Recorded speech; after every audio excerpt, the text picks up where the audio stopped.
BNP chairperson ও সাবেক প্রধানমন্ত্রী খালেদা জিয়ার হৃদযন্ত্র এবং ফুসফুসে সংক্রমণ দেখা দিয়েছে।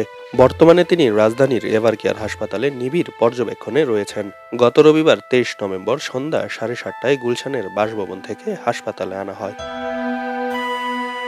খালেদা জিয়ার চিকিৎসার জন্য গঠিত মেডিকেল বোর্ডের সদস্য অধ্যাপক ডক্টর এফ.এম. সিদ্দিকী জানিয়েছেন, গত কয়েক মাস ধরে ঘন ঘন অসুস্থ হয়ে পড়তেন।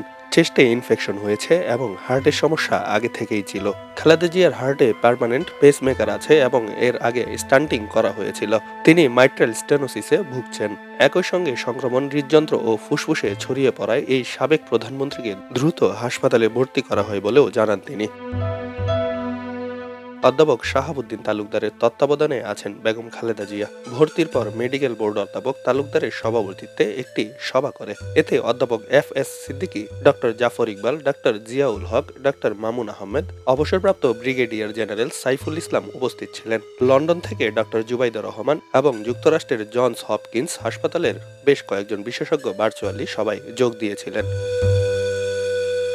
৭৯ বছর বয়সী সাবেক প্রধানমন্ত্রী খালেদা জিয়া দীর্ঘদিন ধরে আর্থ্রাইটিস, ডায়াবেটিক্স, কিডনি রোগ, ফুসফুসের জটিলতা, চোখের সমস্যা সহ নানা রোগে ভুগছেন।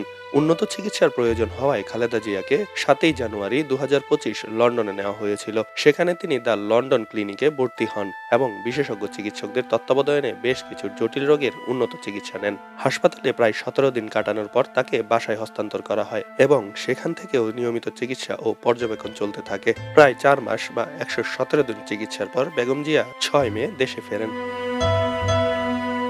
অসুস্থতার পর দেশবাসীর কাছে দোয়া চেয়েছেন বিএনপির চেয়ারপারসন এবং সাবেক প্রধানমন্ত্রী বেগম খালেদা জিয়া। আব্দুল্লাহ আল বাকি, খবরের কাগজ।